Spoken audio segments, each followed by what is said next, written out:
السلام علیکم دوستو، آج ہم عشق مرشد کا ایپیسوڈ 5 ریویو کرنے جا رہے ہیں۔ چلیے شروع کرتے ہیں۔ سٹارٹ میں شامیر اسی عورت سے وعدہ کرتا ہے کہ اس کی پارٹی کو کچھ نہیں ہونے دے گا۔ اس کے بعد داؤد بہت پریشان ہوتا ہے، جس پہ اس کی بیوی اسے تسلی دیتی ہے کہ نیوز تو ان کے ساتھ ہے، لیکن داؤد بہت پریشان تھا۔ دوسری طرف فراز کے گھر واپس نہ آنے پہ آفتاب اور ملیحہ بہت پریشان تھے کہ اتنے میں شامیر وہاں آ جاتا ہے اور آفتاب شامیر سے پوچھتا ہے کہ اس کا بیٹا کہاں ہے، لیکن شامیر ہنس دیتا ہے۔ پھر آفتاب کو کال آتی ہے اور اسے پتہ لگتا ہے کہ شامیر نے ہی فراز کو کڈنیپ کیا ہے۔ شامیر آفتاب کو دھمکی دے کے جاتا ہے کہ اگر فارورڈ بلاک نہ ختم ہوا تو وہ فراز کو مار دے گا۔ اس کے بعد شامیر کو کام سے کال آ جاتی ہے۔ شامیر پھر سے فضل بخش بن کے سلمان کے آفس آتا ہے اور عجیب و غریب باتیں کرتا ہے کہ سلمان اسے پوچھتا ہے کہ کس نے بل پے کیا، لیکن شامیر اسے نہیں بتاتا۔ پھر سلمان اسے گلے لگا کے شکریہ کرتا ہے۔ اس کے بعد آفتاب شامیر کی شکایت لے کے داؤد کے پاس آتا ہے اور داؤد ہنستا ہے اور فخر محسوس کرتا ہے، اور داؤد اسے کہتا ہے کہ اپنے بیٹے کی قبر دیکھنے سے پہلے اچھا ہے کہ شامیر کی بات مان لو۔ اس کے بعد شامیر شبرا کی فیملی کے ساتھ بیٹھ کے کھانا کھا رہا ہوتا ہے اور وہاں نیوز کی کچھ باتیں چل پڑتی ہیں۔ سلمان شامیر کو بتاتا ہے کہ داؤد ایک کرپٹ انسان ہے۔ پھر وہ شامیر کو اپنے گھر کھانے کی دعوت پہ بلاتا ہے۔ پھر شامیر کو کال آتی ہے اور اسے گھر جانا پڑتا ہے۔ شامیر کے گھر پہ ایک بندہ آتا ہے جو داؤد کی ہلکی سی بےزتی کرتا ہے۔ اس کی بیٹی بھی اس کے ساتھ ہوتی ہے۔ شبرا اپنی بہن پہ غصہ ہوتی ہے کہ فضل بخش کے لیے اتنے کھانے بنانے کی کیا ضرورت ہے۔ شبرا کی فیملی شامیر سے امپریس ہو گئی تھی، لیکن شبرا تنگ تھی۔ اس کے بعد شامیر گھر لیٹ جاتا ہے، جس پہ داؤد اسے بولتا ہے، لیکن شامیر کو اثر نہیں ہوتا۔ شبرا کو بھوک لگی ہوتی ہے، پر شامیر ان کے گھر ابھی تک نہیں آیا تھا، لیکن دوسری طرف شامیر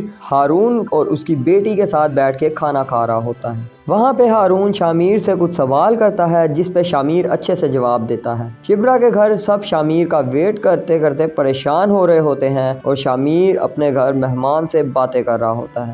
یہاں ہمیں پتہ چلتا ہے کہ مہرین اسے پسند کرتی ہے اور وہ مہرین کو بہت دفعہ منع بھی کر چکا ہے۔ اس کے بعد شامیر شبرا کے گھر پہنچ جاتا ہے۔ وہاں آ کے شامیر انہیں بتاتا ہے کہ اس کے رشتہ دار نے اسے گھر سے نکال دیا ہے، جس پہ صفیہ اور سلمان اسے اپنے گھر میں رکھ لیتے ہیں اور شامیر پھر سے سلمان کے گلے لگ جاتا ہے۔ شبرا اسے اوپر والا روم دکھانے کے لیے جاتی ہے اور اسے سختی سے بات کرتی ہے۔ پھر شامیر چارپائی پہ لیٹ جاتا ہے اور ایپیسوڈ 5 ہوا ختم۔ اگر آپ لوگوں کو ہماری ویڈیو اچھی لگی ہیں تو چینل کو سبسکرائب کریں اور بیل آئیکن پر پریس کریں۔